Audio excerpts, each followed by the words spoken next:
So there you are, that's our dumplings in tomato soup. 1960s, 70s. Thrifty classic. That is superb. Superb. Hi everyone, welcome to Backyard Chef. I'm Rick. Today we're making a 1960s, 70s Thrifty classic. We are making tomato soup, Heinz tomato soup and dumplings. Now this was a filling meal if you had no money, and you know, times are changing. Little ideas like this are worth knowing. Put a good meal on the table and and serve it with crusty bread, and you can even put grated cheese over the top and the cheese melts on the dumplings. It is easy. Okay, let's crack on and just do this simple recipe. We've got tomato soup, we've got a Torah suet. People are going to say, oh, a suet. Look, use butter. Butter, self-raising flour. Don't rise as much as using suet, but it rises. You still get dumplings. There you go. In here, I've got self-raising flour. In there, baking powder. Yes, we're adding a little bit more baking powder. And we're adding some salt. Because if not, these dumplings are not going to taste of anything. Give that a little stir through.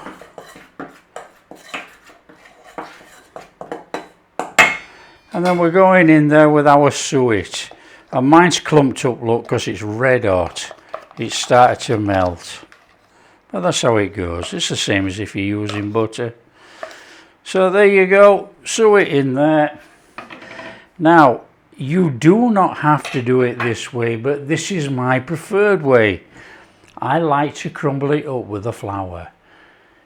People don't all do this. They just chuck the water in and mix it into a dough. I like to get it in there, you know. Old school ways. Great for pastry. Dumplings are exactly the same. It starts off in the same way. So I just bring it all in together. And you can make these herby, you can chuck some herbs in here if you want. We're going to stick to the plain dumplings today, but we're going to put some herbs in the tomato soup.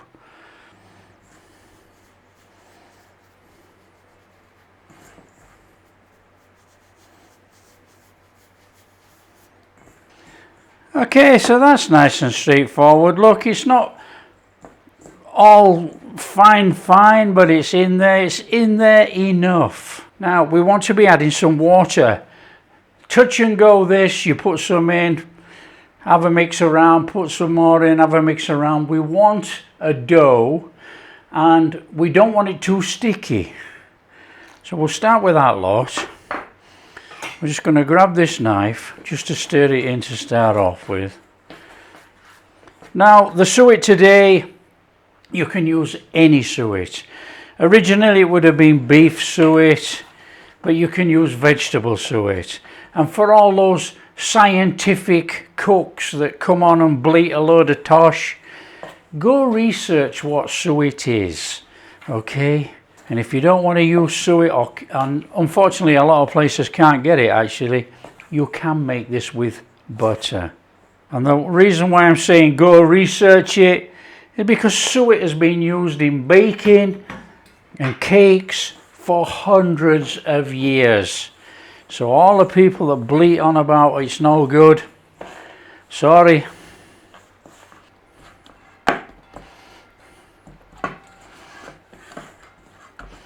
Okay, we got this little dough going on there. Now we want to break this up into 8 pieces really. We want 8 dumplings in our soup. So you can bung it on the countertop. Nice and straightforward.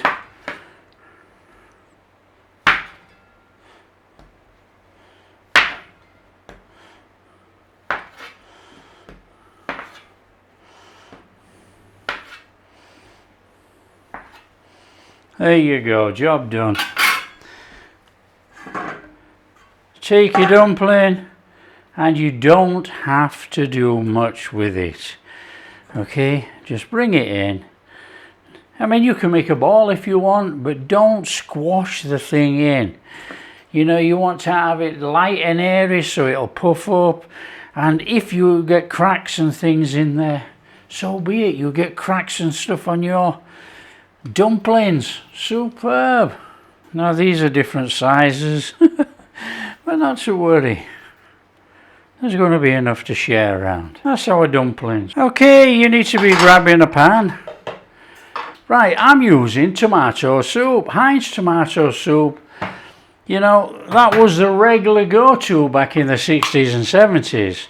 Now, the thing is, common sense. You want to turn this into a meal, you use vegetable soup. Any soup, it doesn't matter. You want soup. You know, there's some fantastic bargain soups on the market now. Mixed up with veg, you've got bits of meat in, whatever. Loads of different choices. Up to you. Now we want to be going in there with some water. Now, common sense, swill out your cans. Get all that soup out of there.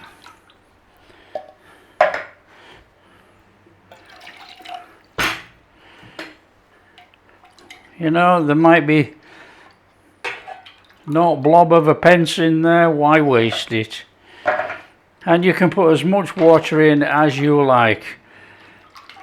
About 300 ml, somewhere around about there. And then we want to stir it through. Just give it a little stir. Bring that in. In there, some black pepper. Now you don't have to season it, it's up to you. In there, a pinch of mixed herbs. Italian herbs, English mixed herbs, anything. Herbs de Provence, it doesn't matter, does it? We're just putting some flavour through there, make it a bit more flavoursome. And that will rehydrate in there. Want a flame on and warm up your soup, do not bring it to a boil. It only has to be warmed through. Then we're going to turn it down to a simmer and chuck our dumplings in. Easy as that. So we got a little shimmer going on there, look. That's okay. And then what we need to be doing is putting those dumplings in there.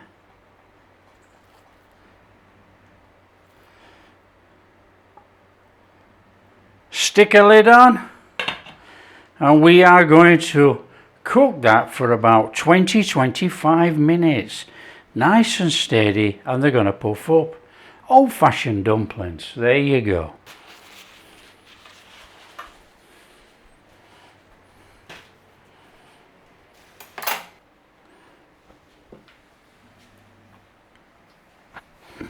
There we go. That is looking superb. That is done. That is dinner. Come on, let's get it served up. That's looking tremendous. Oh, look at those. Come on.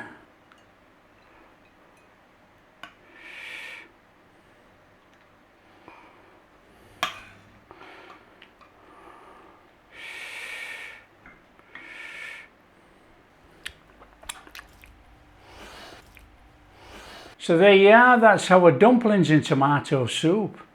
1960s, 70s. Thrifty classic. That is superb. Superb. There you go. Come on, we are in our fantastic, fluffy, light, fluffy. Look at that. Oh, so you can't see it now, it's all covered in soup. Oh, that is delicious. Oh, it's hot. Oh. Let's see if I can open one of these up again. Let's go here, look. You can see how light. Look at that. That is sensational. That's a proper dumpling. Old school dumpling. Made with suet. Now, like I say, you can make it with butter. It doesn't quite puff up just as much, but it does puff up. Dropping it everywhere, look. That is outstanding. that is a simple meal to come together. A nice thrifty meal from the 60s and 70s, worth knowing. Times are changing. You know, you might be wanting to put something on the table. And I'm a dunker. I dunk in my bread. Oh yeah. There you go, that's a simple one. If you like what we're doing, share with your friends. Tell them how easy it is to make dumplings in tomato soup. Now, like I say, any soup. Get one of those chunky vegetable soups and put dumplings in. You've got a meal. And you're not messing around. There's no cutting, no prepping, no nothing. It's done for you. Oh, delicious.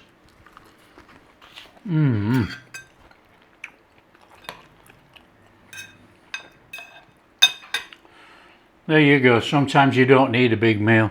This is good enough. If you like what we're doing, a big thumbs up, subscribe to the channel, ring that bell. We'll catch you in the next video. Oh yeah.